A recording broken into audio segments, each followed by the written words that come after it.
Hello, bienvenue à toi dans ce nouvel épisode de mon podcast Du miel dans tes oreilles. Bonne écoute. Aujourd'hui, je vais retracer mon déménagement qui a eu lieu en mai 2023. Donc pour ceux qui ne savent pas, avant j'habitais à Metz avec mon conjoint et on a décidé de déménager à Tarbes, donc en mai 2023, à plus de 1000 km. Donc il y a plus de 1000 km de distance, on est parti du nord-est pour aller au sud-ouest. Donc on a vraiment traversé la France, quoi. Donc je vais essayer de vous refaire un peu le récap par ordre chronologique. Alors déjà, pourquoi est-ce qu'on a déménagé? Parce que mon conjoint s'est engagé dans l'armée. On m'a déjà posé plusieurs questions sur le fait d'être en couple avec un militaire, donc si jamais ça vous intéresse, dites-moi, je ferai un épisode dédié à ce sujet. Et donc mon conjoint s'est engagé dans l'armée et on a su qu'on allait déménager à l'issue de tout ça. Et on ne savait pas encore où. Il avait sélectionné, parce qu'il avait fait des vœux, soit Tarbes, soit Hyères, soit Brive-la-Gaillarde. Et Tarbes était notre premier choix parce que mon père habite pas loin, il habite à Dax. Donc on est à 1h30, 2 heures de chez mon père, alors qu'avant j'étais à une dizaine d'heures de chez mon père. Et il faut savoir que c'était un petit peu l'argument de vente pour Julien, c'est ça qui m'a avancé pour que j'accepte, entre guillemets, qu'il s'engage à l'armée, c'était comme ça on se rapproche de ton père. Donc il y avait plutôt intérêt à ce que ce soit Tarbes. Donc j'ai appris, il me semble, le 20 novembre ou le 22 novembre, quelque chose comme ça. Je me souviens très bien, donc j'étais quand même assez stressée parce que je savais qu'il allait se passer quelque chose, mais je savais pas exactement comment. Et je me souviens que j'étais avec Valentin et on allait promener les chiens, où on rentrait, on avait été en Espagne, enfin quelque chose comme ça. Et j'ai reçu un message de Julien avec écrit on va déménager et il y avait une photo d'une carte. Et je l'ai vu très subrepticement, très rapidement. Je me suis mise à pleurer, j'ai dit à Valentin, faut qu'on s'arrête parce que Julien il m'a envoyé un message. J'ai mis genre 10 minutes avant d'ouvrir le message, je crois, pour découvrir que du coup on partait à Tarbes parce qu'il m'avait envoyé en photo une carte avec la ville de Tarbes en rouge. Donc j'étais trop contente, mais le grand stress a commencé parce qu'on allait partir très très loin. Et donc ça on l'a appris en novembre et on est parti au mois de mai. Il faut savoir que pendant la première partie, donc il est parti faire ses classes, c'est ce qu'on appelle ça, donc quand il s'est engagé dans l'armée, et pendant cette période-là, c'était assez compliqué pour lui, mais ça je vous en reparlerai, donc on n'était pas sûr de déménager, c'était un peu en stand-by, et on a attendu le bon moment pour être sûr de déménager, et du coup je crois qu'il s'est décidé en avril, quelque chose comme ça, il m'a dit ok c'est bon on part. Et là, bah, du coup, j'ai commencé à chercher sur le bon coin, etc. Lui, il travaillait beaucoup, donc il avait pas trop le temps de faire tout ça. Donc moi, c'est ce que je faisais. Et lui, le week-end, quand il pouvait, bah, il allait visiter des maisons. Et moi, je lui avais dit, je vais pas rester 15 ans comme ça à distance. La première maison qui veut bien de nous, on la prend en fait. Parce que j'allais pas commencer à attendre d'avoir la maison parfaite, idéale, patati patata, pour déménager en fait, parce qu'on était déjà assez loin comme ça, je voulais pas que ça dure trop longtemps. J'ai eu de la chance, on a eu de la chance, comme pour notre premier appartement, ça a été assez vite en fait, hein. J'ai envoyé plusieurs mails parce qu'à un moment on voulait partir vraiment plutôt proche de chez mon père, mais du coup c'était pas dans la même région, donc les propriétaires bah, ils voulaient pas, ils me disaient bah non votre conjoint il est à Tarbes en fait, vous allez pas prendre une maison à 1 heure de Tarbes quoi. Donc c'était un peu compliqué, d'autant que moi j'avais pas encore de CDI, enfin j'étais vraiment juste auto-entrepreneuse et j'avais le chômage. Donc il y a vraiment des propriétaires qui voulaient pas de nous, des agences qui voulaient pas de nous. Et puis un jour on est tombé du coup bah, sur la maison qu'on a actuellement. Julien a été faire la visite, il m'a dit qu'elle était vraiment bien, il m'a envoyé des messages, etc. Que la propriétaire était gentille. Et du coup bah, il a déposé le dossier, il lui a dit bah voilà, nous on veut bien la maison quoi. Et je me souviens que c'est moi qui gérais tout l'administratif avec la propriétaire. Moi j'avais mon père qui se portait garant si besoin. Et en fait ça l'intéressait pas, elle m'a dit non moi je veux que le propriétaire ce soit Visal. La garantie Visal, alors je sais pas exactement comment ça marche, mais en gros c'est une garantie d'État. Et elle préférait ça, elle trouvait ça plus sécure, donc j'ai dit bah moi y a pas de souci, je le fais. Hein. Donc on a attendu que le Visal soit accepté. Et je me souviens qu'un jour elle m'a appelé, elle m'a dit bon ben voilà on attend on attend le Visal, on attend voilà, mais considérez que vous pouvez dire que vous déménagez à Tarbes quoi. Donc là j'étais un peu contente, tu vois, j'ai attendu je crois 2 semaines avant d'avoir la réponse définitive, et j'ai eu la réponse définitive, elle m'a envoyé un mail, elle m'a dit bon bah voilà c'est bon, vous avez la maison, dites-moi juste quand est-ce que vous voulez aménager, puis je lui ai dit bah voilà il y aura minimum un mois parce que bah moi je peux pas là actuellement, enfin on peut pas déménager en 2 semaines quoi, et voilà, donc après en fait ça a été assez vite finalement. On s'est posé pour la date du déménagement, je sais plus comment, parce que c'était un moment où Julien il avait des permes ou quelque chose comme ça, il a pu remonter.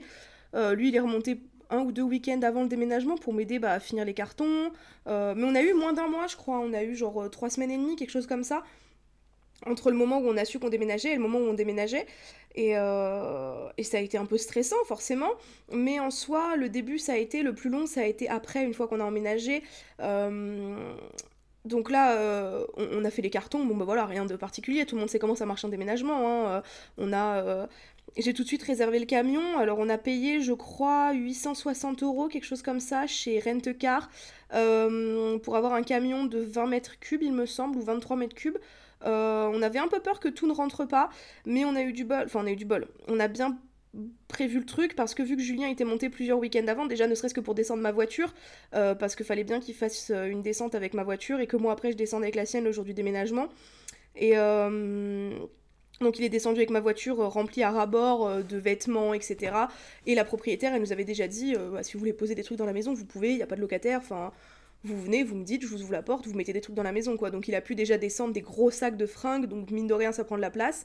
Il a pu déjà descendre ma voiture, donc ça c'était bien aussi. Et ensuite, du coup, bah, on a loué le camion. C'était un peu serré, je vous cache pas que... Heureusement qu'on n'avait pas plus, quoi.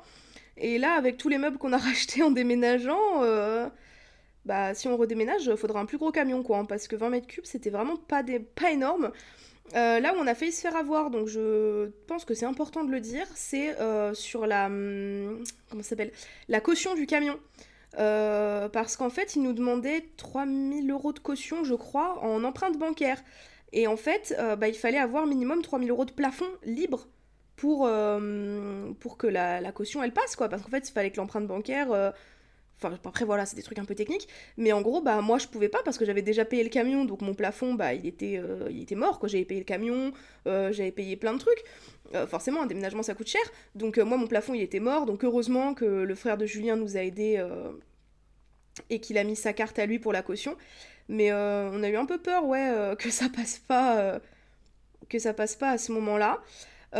Quoi d'autre? Bah voilà, après, donc du coup, on a fait le déménagement, donc on est descendu avec le camion. Moi, j'avais les chats et les chiens dans la voiture. Julien, lui, il conduisait le camion parce que moi, je pouvais pas le conduire, j'ai pas le permis pour. Et puis voilà, ça a été un peu long, mais il y avait vraiment de l'excitation de bah putain, on déménage quoi. Alors forcément, c'était déchirant hein, de partir. Voilà, la dernière fois qu'on a vu tout le monde, les gens qui sont venus nous aider pour le déménagement, etc. C'était ouais, ça faisait peur, mais il fallait, donc on l'a fait, et franchement, je sais pas trop quoi dire, parce que c'est vrai que j'ai plus beaucoup de souvenirs, en fait, mine de rien. J'avais énormément d'appréhension, j'étais vraiment très très très stressée par le déménagement, et j'avais peur de pas réussir, j'avais peur de pas avoir les moyens, j'avais peur de regretter, j'avais peur que... Enfin, forcément, tu vois, des peurs normales, entre guillemets, parce que tu pars quand même à 1000 bornes de chez toi, quoi, c'est énorme. Et puis en même temps, bah voilà, je savais qu'on signait pas un pacte avec le diable. Et puis il y avait aussi le fait que moi, j'avais jamais vu la maison. Je l'avais vue qu'en vidéo, vite fait, quoi. Donc, est-ce que la maison elle va me plaire? Est-ce que... Bon, donc on part, on prend le camion, on prend la voiture, et on arrive le soir, du coup. Et Julien, il voulait déjà tout décharger et tout. Je lui ai dit, non, non, t'attends demain matin. On est arrivé à 1h du matin, je crois, quelque chose comme ça.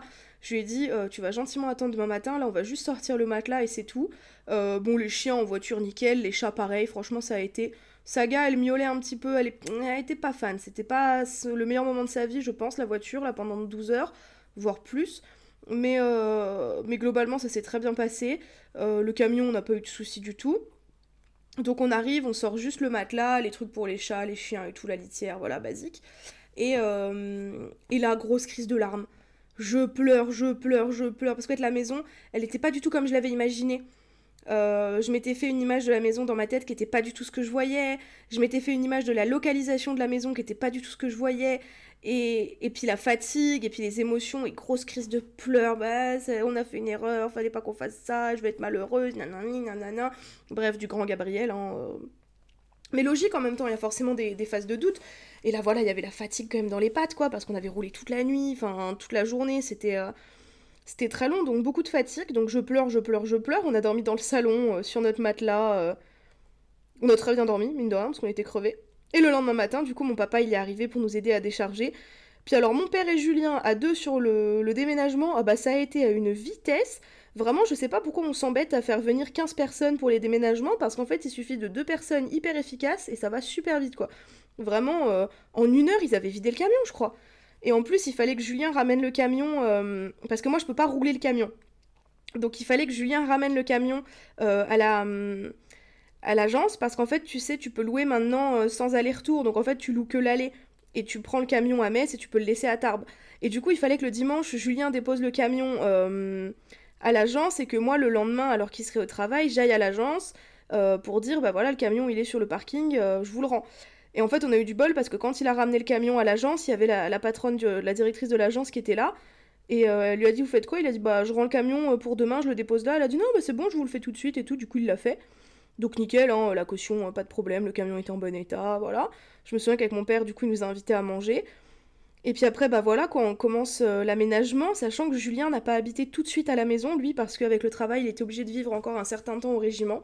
Donc pendant quelques semaines, il venait le soir, mais il repartait, il pouvait pas dormir à la maison, etc. C'était un peu folklorique, mais c'était fun. D'ailleurs, il m'avait promis qu'il me demanderait en mariage quand il aurait le droit de vivre à la maison. Ça fait un moment qu'il a le droit de vivre à la maison, dis donc. Mais je rigole, pas de colle. Qu'est-ce qu'il y a d'autre? Le truc le plus chiant, je pense, c'est l'administratif. Tu vois, dire aux administrations que tu changes, les impôts, la carte grise. Les changements d'adresse, ça va parce qu'en soi, on n'avait pas grand-chose. Enfin, tout ce qui est la poste, etc., on s'en fout, pas besoin de faire suivre la poste. Non, le plus chiant, c'était les changements d'adresse pour les impôts et tout, mais en fait, il y a un portail qui existe, je me souviens plus le nom. Et en gros, tu fais tout d'un coup. Tu fais tout dessus et ça va tout seul, ça te change tout de suite la carte grise, ça te change ton adresse pour les impôts, etc. Donc nickel. Et puis franchement, on est super bien tombé. Enfin, la maison, elle est géniale. Il y a le house tour sur YouTube si jamais ça vous intéresse. Bon, ça, il date un peu maintenant, ça a pas mal changé. Mais non, franchement, la maison, elle est trop bien. Et donc moi, au début, bah forcément, un peu de panique. Je connaissais personne, etc. Après, l'été, il y a beaucoup de gens qui sont venus nous voir. Puis il y avait Valentin à l'époque qui était pas loin parce qu'il bossait au Cap Ferret, donc il est venu pas mal à la maison. Julien bossait. Après voilà, il a eu des vacances. Et puis il y a pas mal de monde qui sont venus en vacances. Du coup, ses sœurs sont venues, mon beau-père est venu, ma mère est venue, ses parents sont venus. On a fait plein de trucs, on a visité forcément. Hein, tu visites qu'est-ce qu'il y a autour, quoi. Les montagnes, la plage, Tarbes en soi. Enfin, il y avait plein de choses à visiter, trouver des endroits pour promener les chiens, etc. Et en fait, moi, j'ai vraiment commencé à me lancer dans la vie de Tarbaises. Ouais, ça c'est super drôle, je suis désolée, les habitants de Tarbes, les femmes habitantes à Tarbes, elles s'appellent des Tarbaises. Moi, je pensais que c'était une blague au début, mais non, je suis vraiment une Tarbaise, quoi. Un peu drôle. Et donc, j'ai vraiment commencé à me lancer dans la vie d'une Tarbaise à ce moment-là, en septembre, en fait. Et je me souviens que, justement, je voulais faire un épisode à ce sujet, mais je sais pas si c'est nécessaire ou pas. Enfin, là, l'épisode sur le déménagement, j'ai l'impression qu'il va vraiment pas durer longtemps. Parce que j'ai pas grand-chose à dire, en fait. Genre voilà, on a su qu'on déménageait, et puis bah on a cherché une maison sur le bon coin, on a trouvé notre maison sur le bon coin, et puis voilà quoi. On a signé les papiers, Julien il a fait la visite, et c'était parti. Après, il y avait pas mal de maisons qui proposaient de faire la visite aussi en visio, donc t'appelais la personne, et on en a fait pas mal des visites en visio. Voilà, donc t'étais en FaceTime avec l'agence immobilière et puis elle te montrait ce qu'il y avait à voir, quoi. Donc c'est sûr que tu te représentes pas exactement pareil que si tu visitais la maison. Mais encore une fois, nous on voulait quelque chose de rapide et je pense que tous les gens qui déménagent loin, c'est ce qu'ils font. Au début, tu prends un truc rapide, pas trop cher et pratique et après, si vraiment ça va pas, bah de toute façon, tu trouveras autre chose, quoi. Mais nous, franchement, ça a été direct, hein. Et puis le fait que Julien était sur place, c'était quand même plus pratique parce qu'il a pu aller visiter lui-même des maisons. Et du coup, moi, en septembre, bah après, j'ai commencé, voilà, à chercher à me faire des amis. J'ai commencé à m'engager dans la vie associative de Tarbes, trouver des activités périscolaires, entre guillemets, trouver un travail, etc. Et en fait, ça a été assez vite, hein. On a emménagé, je crois, le 23 mai ou le 20 mai, quelque chose comme ça. Et en fait, ouais, ça a été super vite. Ou le 20 juin? Non, en mai, on a emménagé, je crois. Ça a été vraiment très vite, la maison elle est super cool et on se sent vraiment bien quoi. Honnêtement, j'avais un peu peur que ça aille pas et en fait ça m'a fait tellement de bien. Ça fait vraiment un nouveau départ et ça te force à sortir de ta zone de confort parce que bah tu connais personne. Alors c'est sûr que j'ai mon père qui a 1 heure et demie, mais c'est pas pareil, tu vois, t'es obligé de rencontrer des nouveaux gens, de te faire des nouvelles amies, puis c'est pas des amis que t'as rencontrés au lycée, tu vois. Et même pour Julien, bah c'est un nouveau travail, c'est une nouvelle vie, puis il faut avouer que la vie elle est douce à Tarbes. Enfin très honnêtement, déjà il y a pas beaucoup de monde. Alors il y en a pour qui ça peut paraître bizarre, mais moi j'aime pas les grandes villes. Moi j'ai toujours aimé vivre un peu à la campagne ou un peu excentré. Et Tarbes c'est une petite ville en fait, donc forcément il n'y a pas de musée de l'illusion ou de café à chat ou je sais pas quoi. C'est pas Paris quoi, c'est pas Paris, c'est pas Lyon, c'est pas Marseille, c'est pas Toulouse, mais on s'en fout. En fait, on s'en fout parce il fait vraiment bon vivre. Déjà, la météo, ça nous change de ouf aussi, hein. Alors, il pleut beaucoup quand même. Je crois qu'il pleut plus à Tarbes qu'à Metz. Mais c'est pas trop gênant parce qu'en fait, quand il pleut pas longtemps. Il pleut beaucoup d'un coup. C'est-à-dire qu'ici, les averses, c'est des vraies averses. Alors qu'à Metz, vraiment, il peut pleuvoir 3 semaines non-stop. Ici, grand max, il pleut 2 jours, quoi. Il pleut 2 jours, mais t'as quand même une éclaircie à un moment ou à un autre. C'est très très rare que tu vois pas le soleil pendant plus de 3 jours. Donc au moral, ça fait du bien. On n'est pas loin de la montagne. Il y a des paysages qui sont vraiment magnifiques. Enfin, franchement, moi avant, j'étais vraiment une fille de la plage, entre guillemets. J'adorais la plage. Je ne jurais que par la plage. Je comprenais pas les gens qui partaient en vacances à la montagne et tout. Je trouvais ça nul. Et maintenant que j'ai découvert la montagne, mais c'est ma passion. C'est tellement beau. Genre, mes montagnes, là, mes montagnes carrément, la meuf, elle a acheté les Pyrénées, quoi. Les montagnes, c'est incroyable. Genre, dès qu'il fait beau, je les vois au loin. Je vois la chaîne des Pyrénées, je vois les pics, je vois le pic du Midi de Bigorre, le pic du Midi d'Osso. Et vraiment, mais c'est trop beau, quoi. Genre là, en ce moment, elles sont enneigées. À chaque fois, je suis émue carrément. Et dès que tu pars en balade, tu trouves des spots magnifiques. Bah, Anaëlle, elle est venue 2 fois à Tarbes. On a été faire des photos de folie parce que c'est vraiment trop beau, quoi. On a été au cirque de Gavarnie, on a été au Pont d'Espagne, on a été au lac de Gaume. Enfin, on a été à plein d'endroits magnifiques. Et j'ai encore plein d'endroits magnifiques à découvrir. On a été au lac de Payolle aussi. Et, euh, et voilà, donc franchement, je me sens trop bien, je regrette pas du tout. Ça fait vraiment un grand bol d'air frais en fait, parce que quand on est là où on a toujours grandi, bah déjà tu connais un peu tout le monde, tu vois. Genre t'as été au lycée avec un tel, lui t'as été au collège, elle c'est l'ex de machin, lui c'est machin, lui il a bossé là. Tu connais tout le monde, tu vois, c'est chiant, il y a des rumeurs et des. Enfin, tu vois, ça va vite en fait à connaître tout le monde quand t'as grandi au même endroit, et là tu pars vraiment à l'opposé. Donc tu peux pas connaître quelqu'un, c'est pas possible. Genre là vraiment à 1000 bornes, c'est pas possible que je tombe sur quelqu'un et que je me dise oh là là, mais on était au lycée ensemble, on était au collège ensemble, on a déjà bossé ensemble. Alors si c'est possible, bien sûr, hein, ça peut arriver qu'on ait eu la même idée, mais il y a vraiment très peu de chances, entre guillemets, de tomber sur quelqu'un que je connais. Donc t'es obligé de faire des nouvelles rencontres, t'es obligé de sortir de ta zone de confort, tu découvres mine de rien un nouveau. C'est quand même très différent de l'Est, hein. Franchement, la différence, elle est flagrante. Alors, il y a peut-être des. Par exemple, peut-être que quand tu pars d'Est en Ouest, il n'y a pas de différence, mais là, du Nord au Sud, la différence, elle est flagrante. Moi, en Moselle, à Metz, t'as quand même beaucoup l'influence allemande, forcément, alors qu'à Tarbes, l'influence, elle est bien plus espagnole, et la différence, elle est flagrante. Enfin, tu vas chez Lidl à Metz, t'as même pas le temps d'ouvrir ton caddie, qu'elle a déjà tout balancé dans ton caddie parce qu'elle va hyper vite. Oh là, tu vas chez Lidl à Tarbes, t'as le temps, tu discutes avec la caissière, tu regardes ce qui se passe autour, tu ranges tes courses par ordre alphabétique et par couleur. Ils sont lents.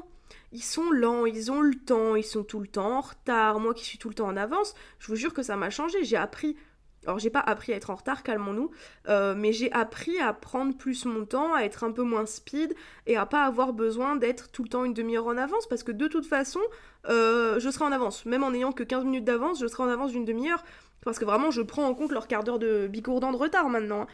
Puis forcément il y a des expressions, j'ai appris voilà, ça chagate, ça pègue, évidemment je suis obligée d'être passée dans la team chocolatine un petit peu, hein, on n'y échappe pas. D'ailleurs c'est très malin parce que il y a des. À l'Intermarché près de chez moi, enfin près de chez moi j'abuse un peu, mais il y a un Intermarché où ils ont. La boulangerie elle vend des chocolatines et des pains au chocolat. Et en fait les pains au chocolat, donc ils coûtent pas très cher, mais ils sont moches, ça se voit que c'est des pains au chocolat surgelés, tu vois. Et au-dessus ils te vendent la belle chocolatine bien chère, je crois qu'elle est genre à 1,40, quelque chose comme ça. Mais forcément les gens d'ici, et même les gens de pas ici, personne ne veut le pain au chocolat dégueulasse surgelé qui a l'air d'un pain au chocolat pasquier répugnant. Tout le monde veut la chocolatine. Et puis les gens qui habitent ici, ils disent chocolatine, ils disent pas pain au chocolat. Donc en fait, ils peuvent le vendre à n'importe quel prix. Les gens, ils vont l'acheter leur chocolatine. Et j'ai trouvé ça hyper malin. En vrai, il y a toujours beaucoup de monde qui me pose des questions sur mon déménagement, qui me dit ouais Gab, est-ce que tu peux nous parler de ton déménagement, comment t'as fait, qu'est-ce que t'as fait, les démarches, patati patata. Mais en fait, je me rends compte que j'ai pas grand-chose à vous dire, quoi. Tu trouves des maisons sur le bon coin, t'envoies des messages, voilà. Après, bah forcément, mais après les trucs basiques, entre guillemets, que t'apprends quand tu prends ton premier appart ou ta première maison, bah tu vas ouvrir un contrat chez Engie, enfin, ou chez Veolia, ou que sais, tu vas ouvrir un contrat d'eau, un contrat de gaz, un contrat d'électricité, et puis tu vas contacter SFR ou Orange, selon qu'est-ce qui capte le mieux chez toi, tu vas faire venir. Voilà, en fait, rien. En fait, pour moi, ça n'a pas été différent de quand on a pris notre premier appart, quoi. À part, effectivement, voilà, les changements d'adresse sur les papiers officiels, la carte grise, etc. Les impôts, machin, tout ça. Mais franchement, tranquille, on paye assez cher quand même, hein. On paye 1000 balles par mois de loyer, mais la maison, elle est grande et tout. Enfin, franchement, puis nos propriétaires, ils sont tellement adorables que ça vaut le coup. On est tellement au calme et tout, que vraiment, c'est avec grand plaisir. Et je pense que la plupart des gens qui me posent des questions sur, sur mon déménagement, en fait, ils veulent juste savoir si ça se passe bien et s'il y a des raisons de s'inquiéter. Alors bien sûr que tu as des raisons de t'inquiéter et que tu vas t'inquiéter, c'est normal que tu t'inquiètes. Tu peux pas ne pas t'inquiéter, entre guillemets. Tu pars loin, tous les changements comme ça inquiète. Mais en fait, faut juste se dire que bah si ça marche pas, c'est pas grave en fait. Si jamais ça marche pas et que t'es pas heureux là où t'as déménagé ou que ça se passe pas bien, bah c'est pas grave, tu retourneras là où t'étais. Alors c'est sûr que là, tu perds quelque chose. C'est-à-dire que si nous ça s'était mal passé, bah, il aurait fallu qu'on retrouve un appartement à Metz ou une maison à Metz. Bon, ça aurait été chiant parce qu'on avait déjà un appart qui nous plaisait bien, tu vois. Donc forcément, si t'as une maison au top, là où t'es, ouais, chiant de pas être sûr de pouvoir la reprendre quand tu vas revenir, tu vois. Mais bon, en soi, tu signes pas de pacte avec le diable, hein, t'es pas obligé d'y rester toute ta vie, et puis si ça se passe mal, bah tu repars ailleurs, hein. De toute façon, des déménagements, tu peux en faire plein. Moi, le truc, c'est que je déteste déménager. J'aime pas ça, et moi, à l'époque où on a pris notre premier appart, j'avais dit à Julien, la prochaine fois qu'on déménage, c'est dans la maison qu'on achète, en fait, je veux plus déménager. Bon, au final, ça n'a pas été le cas, mais normalement, la prochaine fois qu'on déménage, c'est dans la maison qu'on achète. Ce sera notre maison à nous. Parce que voilà, moi je veux avoir ma maison à moi pour y vivre, pour être tranquille, pour élever mes enfants, faire la déco que je veux, faire des travaux que je veux, tu vois. En location, tu peux quand même pas faire tous les changements que tu veux. Et puis voilà, je crois que c'est tout. Il y avait pas tant de questions que ça sur mon déménagement, surtout des inquiétudes. Comment t'as fait, comment on se fait des amis, comment on découvre. Bah en fait, bah tu prends ta voiture, puis tu vas te balader, hein. Tu regardes sur Google Maps les endroits qui ont l'air beaux, tu rentres dans les groupes Facebook de la ville pour avoir des infos, tu vas au forum des associations en septembre pour découvrir des nouvelles activités, tu vas à la piscine, tu t'inscris à la salle de sport, tu vas au bar, tu vas en boîte. Et puis voilà, ça se fait petit à petit. Moi, j'ai rencontré des amis comme ça et ça s'est très bien passé. D'ailleurs, j'ai un podcast à ce sujet sur comment se faire des amis à l'âge adulte. Et en fait, il suffit juste d'aller à la rencontre des gens, quoi. Alors, c'est sûr que c'est un peu compliqué quand on est très timide, mais il faut vaincre sa timidité parce qu'en fait, tu risques rien. Tu risques pas grand-chose à aller à la rencontre des gens. Juste aller dire bonjour à quelqu'un, comment tu vas, viens, entre guillemets, viens, on va boire un verre, on va à la bibliothèque ou que sais-je. Mais c'est pareil, genre en déménageant, j'ai changé de travail, j'ai découvert la bibliothèque, j'aurais jamais été à la bibliothèque avant, parce qu'à Metz, j'y pensais pas, alors que j'adorais aller à la bibliothèque. Bon là, du coup, j'y vais plus trop parce que je bosse plus et que j'ai la liseuse, alors je télécharge les livres que je veux. Mais c'est vrai que c'était super cool. Puis là, je vais vachement au cinéma, enfin, c'est bien. Franchement, je me sens vraiment bien ici, je me sens apaisée, je me sens à ma place. Et puis même, je ferai un podcast sur la vie en tant que femme de militaire, parce que je sais que ça vous intéresse, que vous avez beaucoup de questions.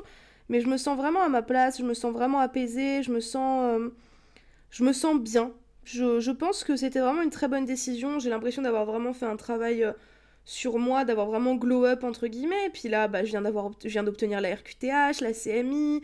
Voilà, je suis suivie par une kiné, j'ai un nouveau traitement, j'ai une gynéco qui est super. Enfin, même là, tu vois, même quand t'es malade, tu rencontres des nouveaux médecins, etc.